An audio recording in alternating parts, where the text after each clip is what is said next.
بسم اللہ الرحمن الرحیم۔ کیا آپ جانتے ہیں قارون کون تھا؟ قارون حضرت موسیٰ علیہ السلام کے چچا یسہر کا بیٹا تھا۔ بہت ہی شکیل اور خوبصورت آدمی تھا، اس لیے لوگ اس کے حسن و جمال سے متاثر ہو کر اس کو منور کہا کرتے تھے۔ اس کے ساتھ ساتھ اس میں یہ کمال تھا کہ وہ بنی اسرائیل میں تورات کا بہت بڑا عالم اور بہت ہی ملنسار اور بااخلاق انسان تھا، اور لوگ اس کا بہت ہی ادب و احترام کیا کرتے تھے۔ لیکن بے شمار دولت اس کے ہاتھ میں آتے ہی اس کے حالات میں یکدم تغیر پیدا ہو گیا، اور سامری کی طرح منافق ہو کر حضرت موسیٰ علیہ السلام کا بہت بڑا دشمن ہو گیا، اور اعلیٰ درجے کا متکبر اور مغرور ہو گیا۔ جب زکوٰۃ کا حکم نازل ہوا تو اس نے حضرت موسیٰ علیہ السلام کے روبرو یہ عہد کیا کہ وہ اپنے تمام مالوں میں سے 1000واں حصہ نکالے گا، مگر جب اس نے مالوں کا حساب لگایا تو ایک بہت بڑی رقم زکوٰۃ کی نکلی۔ یہ دیکھ کر اس پر ایک دم حرص و بخل کا بھوت سوار ہو گیا، اور نہ صرف زکوٰۃ کا منکر ہو گیا بلکہ عام طور پر بنی اسرائیل کو بہکانے لگا کہ حضرت موسیٰ علیہ السلام اس بہانے سے تمہارے مالوں کو لے لینا چاہتے ہیں۔ یہاں تک کہ حضرت موسیٰ علیہ السلام سے لوگوں کو برگشتہ کرنے کے لیے اس خبیث نے گندی اور گناؤنی چال چلی کہ ایک عورت کو بہت زیادہ مال و دولت دے کر آمادہ کر لیا کہ وہ آپ پر بدکاری کا الزام لگائے۔ چنانچہ عین اس وقت جب حضرت موسیٰ علیہ السلام واعظ فرما رہے تھے، قارون نے آپ کو ٹوکا کہ فلانی عورت سے آپ نے بدکاری کی ہے۔ حضرت موسیٰ علیہ السلام نے فرمایا کہ اس عورت کو میرے سامنے لاؤ۔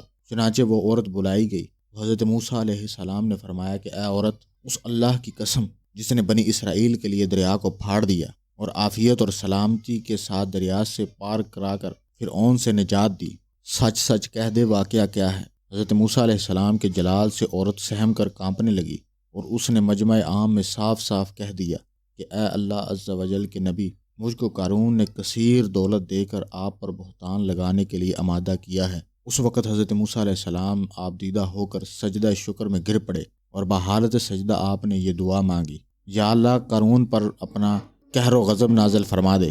پھر آپ نے مجمع سے فرمایا کہ جو قارون کے ساتھی ہو وہ قارون کے ساتھ ٹھہرا رہے، اور جو میرا ساتھی ہو وہ قارون سے جدا ہو جائے۔ چنانچہ 2 خبیثوں کے سوا تمام بنی اسرائیل قارون سے الگ ہو گئے۔ پھر موسیٰ علیہ السلام نے زمین کو حکم دیا کہ اے زمین تو اس کو پکڑ، تو قارون ایک دم گھٹنوں تک زمین میں دنس گیا۔ پھر آپ نے دوبارہ زمین سے یہی فرمایا تو وہ کمر تک زمین میں دھنس گیا۔ یہ دیکھ کر قارون رونے اور بلبلانے لگا اور قرابت اور رشتہ داری کا واسطہ دینے لگا۔ پھر آپ نے کوئی اتفاق نہ کیا یہاں تک کہ وہ بالکل زمین میں دھنس گیا۔ 2 منحوس آدمی جو قارون کے ساتھی ہوئے تھے لوگوں سے کہنے لگے کہ حضرت موسیٰ علیہ السلام نے قارون کو اس لیے دھنسا دیا تاکہ قارون کے مکان اور اس کے خزانوں پر خود قبضہ کر لے۔ تو آپ نے اللہ تعالیٰ سے دعا مانگی کہ قارون کے مکان اور خزانہ بھی زمین میں دھنس جائے۔ چنانچہ قارون کا مکان جو سونے کا تھا اور اس کا سارا خزانہ سبھی زمین میں دھنس گیا۔ اس کو قرآن کی زبان سے سنیے۔ اللہ تعالیٰ کا ارشاد ہے کہ ہم نے قارون کو اتنے خزانے دیے تھے کہ ان خزانوں کی کنیاں ایک مضبوط اور طاقتور جماعت بمشکل اٹھا سکتی تھی۔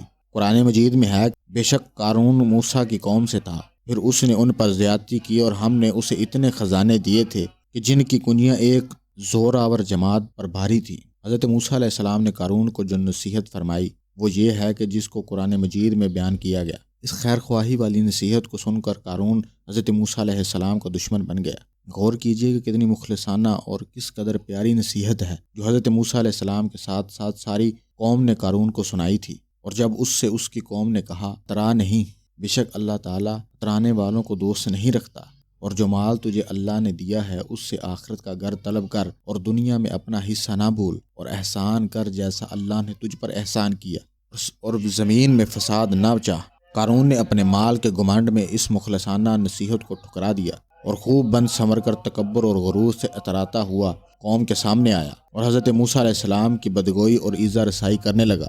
اس کا نتیجہ یہ ہوا کہ اس کو قرآن مجید کی زبانی سن لیجئے، اور خدا کا اس پر جو قہر نازل ہوا وہ بھی سنیے، اللہ اکبر۔